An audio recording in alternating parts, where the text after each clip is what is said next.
Hey guys, it, it's me, and today we're going to do. Now we're going to do the most likely kaiju to be turned into titans. So let's do this. Basically, there's going to be two categories: the semi-realistic side, which is basically Godzilla 2014 and partially Kong Skull Island, and the mythological side, which is basically partially Kong Skull Island and Godzilla and Godzilla King of the Monsters. So yeah, let's get to it.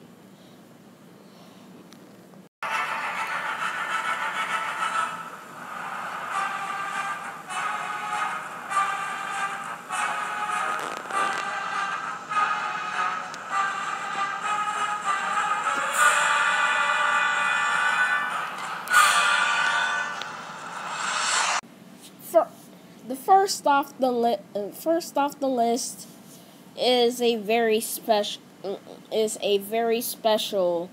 kaiju. He's not really he doesn't really have any energy abilities that distinguish him from any other born kaiju, but he has the history of being the first enemy the first kaiju to ever appear alongside Godzilla. That's right. The first contender in the semi-realism standpoint is Anguirus. Yep, Anguirus is my first choice. Basically, the reason why is that he's just like a very melee creature, and he has an appearance that if done right could be executed very well in the Monsterverse style. And he's not really overpowered, and he doesn't shoot beams out of every hole in his body. So, and also he could do just great as a melee creature, plows through his enemies and stuff. And now for what I think his design would be. I think his Monsterverse design would probably be like a crocodile, like an alligator, or a crocodile, probably a crocodile, with a shell with spikes and those head horns. Yeah, and for abilities, I think Monsterverse Anguirus would probably be like just tooth and claw with and also his signature rolling ball ability, where he just curls up and rolls into his enemies, and his spikes stab them. Yeah. So that's it for the first one, which is, like I said, Anguirus. Now for the second contender. Varan is the second contender. Reason why, it's basically the same as Anguirus, and his concept of flying squirrel lizard thing is actually pretty good, and would fit in the Monsterverse especially now that Ralph from Rampage has flying squirrel membrane wings. I would his I would imagine his design to look like a monitor lizard with spikes and the flying squirrel membrane things, whatever you call them, flaps, gliding flaps. I don't know. And you may realize that the the first two of the speculative designs are just like reptiles with spikes at it, but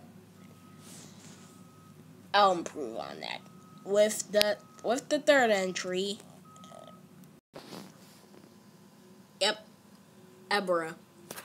Ebra is the third and final contender for a possible semi realistic kaiju to put on this list. So the reason why, it's a giant shrimp. I mean, like, literally, it has no other special abilities other than being just a giant shrimp.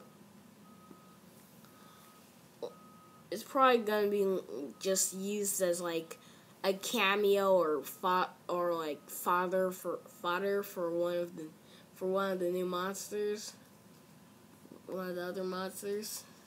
But yeah, I imagine it being like Kamibis in Godzilla Tokyo SOS, like having that same role of just being a dead kaiju laying on the beach or something. And for its design, what do you expect? It's a giant shrimp thing. It's probably gonna look a lot like Final Wars' Ebro, which you're seeing a picture of right now. Now, for the mythological side, Gazora. So, Gazora doesn't really have like beams or anything. Like, he has tentacles and he has like bioluminescence, which I think will be replaced by the color changing material that real cuttlefish have, because Mothra already has bioluminescence now, and it would kind of be, and it would maybe be a little redundant if we had two completely different kaiju in the same universe that both have bioluminescence. Yeah, that would be kind of like, that'd get kind of old, right? So yeah, that's Gazora. And for his design, I just expect like an actual cuttlefish, but big, like an actual cuttlefish, but it's huge, and it has Gazora's color scheme and longer tentacles to look more like Gazora.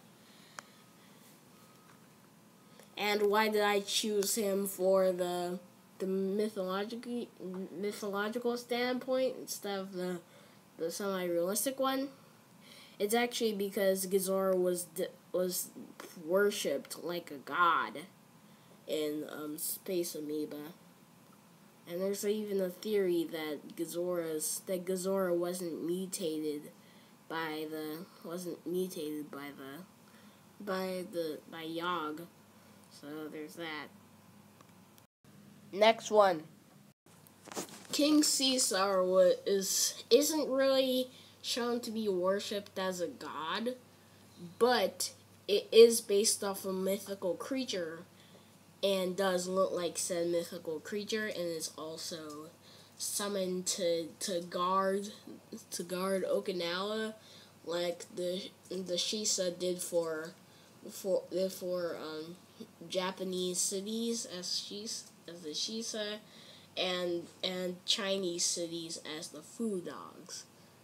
They're basically like Asian lion dog things, probably based off the Tibetan Mastiff, my favorite dog.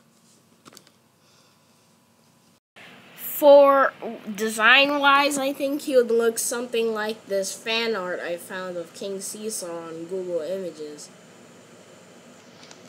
And now for the final contender for mythology.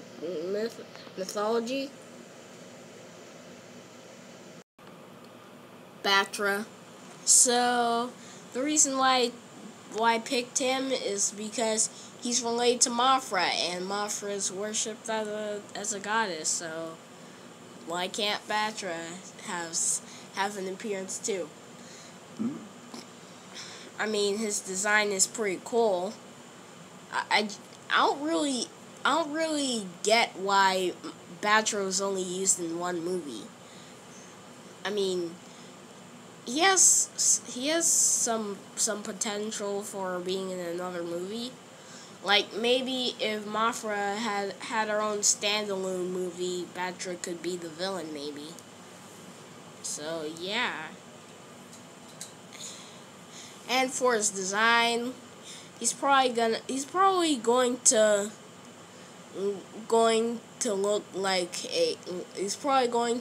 like what they do to Mothra, but like it's basically going to be like the same process that they used to make Batra's original design. Like, just take the legendary Mothra design, put some armor on it, make it so it's not just Mothra with armor, and you got Batra. And that marks the end of this video.